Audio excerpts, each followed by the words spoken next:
Hi guys! I wanted to do a video. Sorry, you have to bear with me. I just got out of the shower.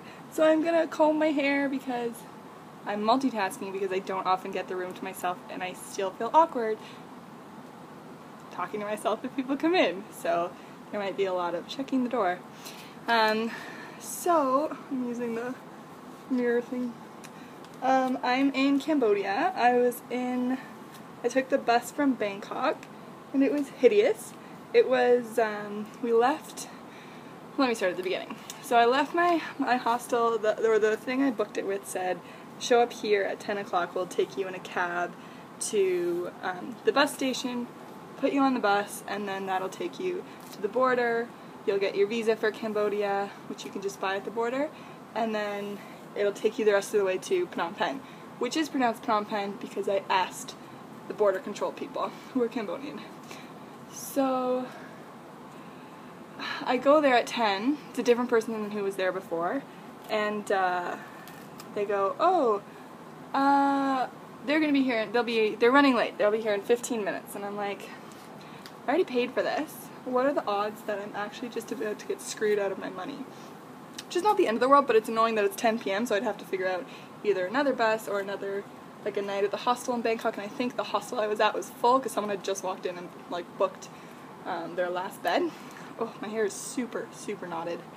Anyways, so they're like, oh, it'll be 15 minutes, and it was 2 minutes from my house, so I was like, I'll just walk back because I made some friends, and I'll hang out with them for 15 minutes and then go back. So I go back after 15 minutes, and still nothing, but she's like, oh, he'll be here in 5 minutes. I'm like, okay.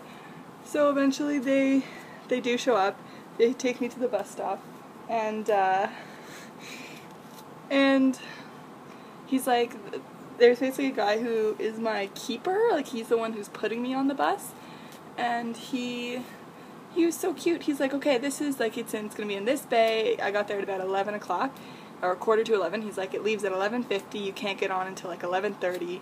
He's like, here, and he points at a bus. I'm like, that one says Siem Reap, and I'm not going to Siem Reap, but most people who go from Bangkok into Cambodia go to Siem Reap because it's closer, but I'm doing that later. So I was a little bit worried, but then there was this, I think they're from Finland, or like one of the Nordic countries, who are also on. I was like, are you guys going to Phnom Penh? They're like, yeah. We were also a little worried that it said Siem Reap, but should be fine. I'm like, okay. So at least some other people. Hopefully I'm in sort of the right spot.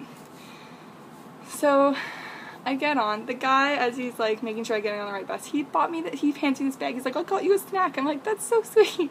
It was super adorable. And then I opened it after he left. Like, I wonder what the fuck, sorry, I don't know who's watching this, what snack he got. And it was hilarious. It was a bottle of water, which was really appreciated, a juice box, grape juice, and a McDonald's pie, but it was pineapple, and a tuna sandwich that was so squished and disgusting looking. I'm like, ugh. So I didn't really eat the food. I'm not a huge pineapple or McDonald's pie person, and I'm saving the juice box for when I'm desperate. But I did drink the water, so it was appreciated, and it was super cute. So I got on the bus, it was fine.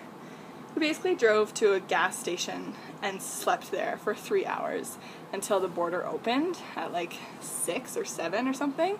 Then we went through the border. It was mostly fine. Like I think I got a bit ripped off, but whatever. I got the visa at the end of the day. Money's money. Got into Phnom Penh and met this Scottish guy who's been traveling around for like 4 months. I think 3.5 months he'd been going around, and he was talking to me about places that I'm going, and he was like, oh, are you going to this place, or are you going to that place? And he would either give me recommendations on places I should go, or he's like, oh, that's a really good place, it's good you're going there. So it made me feel a bit better about my trip, because a lot of what I'm doing is just what research has said to do, kind of thing. So I feel like this is a very long, rambling video. Anyways, he was traveling around with his friend from Ireland, and I went out for dinner with them, and then we just had like drinks at the hostel and played pool, which was fun.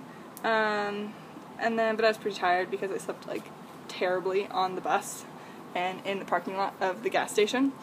So went to bed. These Australian girls came in at like 3 in the morning and were so loud for like 45 minutes, which is kind of annoying. But what can you do? So got up this morning, and decided to go see the killing fields and the genocide museum. So I just took like a tuk-tuk there, and it was like an all-inclusive thing, and I kept forgetting what my tuk-tuk driver looked like, and he'd be like, oh, over here, and I was like, oh yeah, sorry, still you. So that was really interesting to see. It's really sad. I mean, it reminded me a lot of Berlin for like obvious reasons, but it was good to see. I was glad that I went, and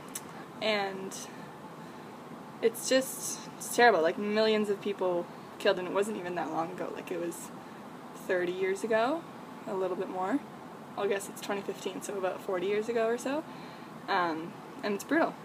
But they have, so it's $6 to get in, but then it has that includes an audio guide, so I just kind of walked around the park. Well, it's not a park, but the killing fields, listening to it. So it was very informative and good to see. And then they take you to the Genocide Museum, which is more like pictures and testimonials. And I wiped out on the stairs. I'm on the top floor of this hostel, and I have this huge bump on my knee right now. That's gonna hurt in the morning. Anyways, so I came back from that, and now I took my watch off, but it's the afternoon. I'm not really feeling too ambitious with what I want to do. And I have the hostel, I have the room to myself for once. A bunch of British guys came in, but they went out in search of food, and I'm hoping that they stay out for a bit so that I can just read my book or stand in front of the air conditioning and do that. Okay, this is a bit of a long, rambly one, but I didn't want to type because I find typing on my iPad really frustrating because I have things I want to say, but I can't type them fast enough, and then I just get annoyed. And I keep paranoidly checking the door to see if anyone's coming. Yep, still no one. Okay, well, that's it. I guess tomorrow I'm going into Vietnam, to Ho Chi Minh City, and then working my way up to Hoi An, up to Hanoi, and then over like a day trip or an overnighter, I haven't decided, to Ha Long Bay, and then into Laos, and then back into Bangkok, down to some of the islands. So, and there's one that's supposed to be really good for full moon parties, and there's a full moon on like the 30th or something, so I'm going to try to time that to get to that island. Fingers crossed that works out.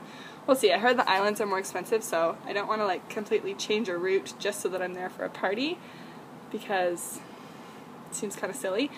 But also, I'm in Southeast Asia. I'm here for 2 full moons, but the other one is when my mom's here, and I don't know how much she's going to want to do a full moon party, so I might try to fit that in while I can. Okay, sorry for the long, a bit boring video, but I didn't feel like typing. You can skip this one if you don't feel like watching it. No hard feelings. Maybe... No, I was like, maybe I'll write one on the bus tomorrow, but that'll probably make me car sick. So, I probably won't, but I'll give you an update again in Vietnam. And that'll be good. Okay. Hope Canada is fun and less hot than here, because basically I just shower every day, but I really want to shower 4 times a day. And those of you who know me know that I don't really like showering that much. It's a bit of a chore, but it's glorious here. I don't even use the hot water, it's just cold water. And we're on the top floor of this hostel, so it's super hot up here. And the air conditioning is here, and my bed is like way over there, so it doesn't really reach all the way, unfortunately. Although there is a fan that I pretty much just point directly on me, but now that these British guys are here, they figured out that the rotating button for that, so I might be out of luck tonight. Oh well. Alright, I'm gonna just rest and upload this video that's gonna take a long time because it's so long. Sorry for the rambling. Hope you guys are doing okay. Bye!